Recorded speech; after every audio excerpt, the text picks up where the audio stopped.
এখন কি আর ওই দিন আছে গরুর মাংস জাল করতে করতে ঝুরা মাংস হইব, পরে ওইটা ভাত দিয়ে খামো? এখন ইনস্ট্যান্ট ঝুরা মাংস বানাই নিতে হয়। এত সহজ রেসিপি থাকতে গরুর মাংস 4-5 দিন জাল হওয়ার অপেক্ষা কে করে ভাই? আজকে তো আমি ঝুরা মাংস বানাই খাবো। গরুর মাংসর সেই মজা লাগবে। গরুর মাংস ফ্রিজ থেকে নামাই নিলাম, সোজা চলে গেলাম কুকারের কাছে। কুকারের মধ্যে গরুর মাংসগুলো ঢাইলা দিলাম। কুকারের মধ্যে তাড়াতাড়ি গরুর মাংসটা সেদ্ধ হয়ে যাবে, আর ঝুরা মাংস হইতেও বেশি দেরি লাগবে না। এর মধ্যে অল্প একটু আদা রসুন বাটা, অল্প একটু মরিচ গুঁড়া, হলুদ গুঁড়া আর স্বাদ মতো লবণ দিয়ে 2 গ্লাস পানি দিয়ে দিছি। পানির মধ্যে মাংসটারে ভালো মতো আগে সেদ্ধ করে নিতে হবে, তারপরে সেটা ঝুরা মাংস বানাবো। এর জন্য তাড়াতাড়ি করার জন্যই কুকারের মধ্যে সেদ্ধ করে নিতেছি। কুকারে 3-4টা সিটি দিলেই খুব ভালো মতো সেদ্ধ হয়ে আসে। ইনস্ট্যান্ট ঝুরা মাংস বানাবোই যখন, সেদ্ধটাও ইনস্ট্যান্ট ওয়েতে করে ফেলি। তো কুকারটা বসাই দিলাম, 3-4টা সিটি হওয়ার অপেক্ষা করব। এখন অনেকেই বলে যে তুমি গরুর মাংস সবসময় নর্মাল ফ্রিজ থেকে বের করো কেন? কারণ আপু, আমার আম্মু গরুর মাংস আগে থেকে পরিষ্কার করে ধুয়ে ফ্রিজে রাখা দেয় ভিডিও করার জন্য, আর তখনই আমি ফ্রিজ থেকে নামাই নিই। আর এই তো দেখো, কথা বলতে বলতে আমাদের গরুর মাংসটা পারফেক্টলি সেদ্ধ হয়ে গেছে। এখন গরুর গোস্তগুলো উঠায় রেখে দেবো, আর পানিটা ছাইকা সাইডে রেখে দেবো। পানিগুলো কিন্তু ফেলবো না। পরবর্তী রান্নায় এই গরুর মাংস সেদ্ধ করা পানিটাই কাজে লাগবে। তো এখন এই মাংসগুলোরে একটু প্রসেস করতে হইব, যেটা হলো শিলপাটায় একটু থেতো করে নিতে হবে মাংসগুলো, তাইলে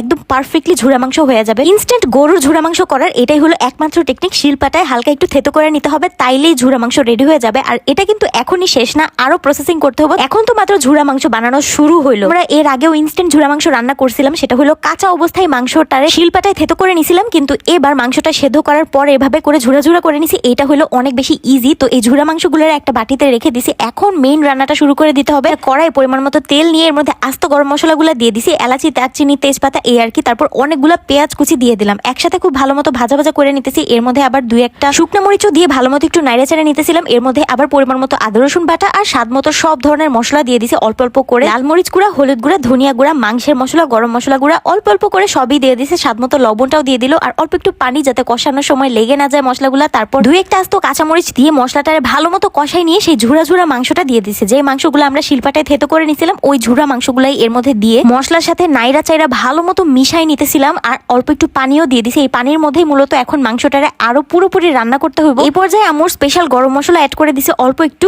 এটা অপশনাল, নাও দিতে পারেন। আর এবার সবচাইতে মজার জিনিস হলো আস্ত রসুন। আমার মাংসের যে কোনো কিছুতে আস্ত রসুন দিলে অনেক বেশি ভালো লাগে। ঝুরা মাংস তো কখনো কেউ আস্ত রসুন খায় না, কিন্তু আমি দিয়ে দিছি, আমার অনেক বেশি ভালো লাগে, তাই আপনারা নাও দিতে পারেন। তো এখন এটারে ভালো মতো নাইরা চাইরা এভাবেই রান্না করতে হইব। আর কতক্ষণ পরে দেখবেন এরকম লালচে চলে আসছে, আর আপনার বাসা পুরাটা মাংস ভাজা ঘ্রাণে মোমো করতেছে। ওই ঘ্রাণটার সাথে কোনো কিছুরই তুলনা হয় না। মাংস ভাজার যে কি একটা স্মেল, যেই ভাজা ঝুরা গরুর মাংসের অপেক্ষায় আমরা 4-5 দিন লাগাই গরুর মাংস জাল করতেই থাকে।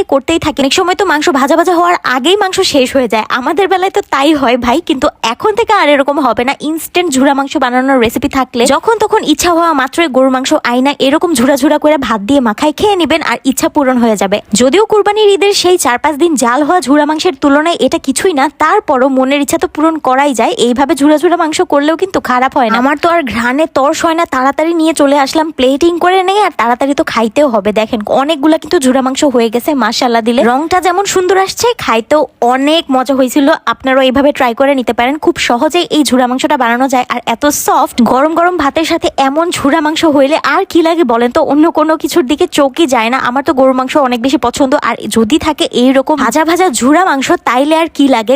গরম ভাতের সাথে অনেকগুলা করে ঝুরা মাংস আর একটা রসুন নিয়ে নিছি। রসুনও আমার মাংসের সাথে খাইতে অনেক ভালো লাগে। ভাই রে ভাই, টোটালি একটা ঝাক্কাস কম্বিনেশন বলাই যায়। এমন একটা খাবার থাকলে আমি 365 দিন খাইতে পারবো, আমার কোনো অভক্তিই লাগবে না। একটু পোলাও থাকলে ব্যাপারটা আরো জম্পেশ হয়ে যাইতো বলেন, কিন্তু ভাত দিয়েও সেই রকমের মজা লাগছিল। আমার তো ঝুরা মাংস অথবা গরুর যে কোনো জিনিস, মানে যে কোনো রান্না ভাতের সাথে বেশি ভালো লাগে, তবে পোলাও হইলেও খারাপ হয় না। এই তো দেখেন, আমি তো অনেক মজা নিয়ে খাইতেছিলাম। খালি ভাত কেন, খালি ঝুরা মাংস মুখে নেওয়ার পর উফু, এত বেশি মজা লাগতেছিল।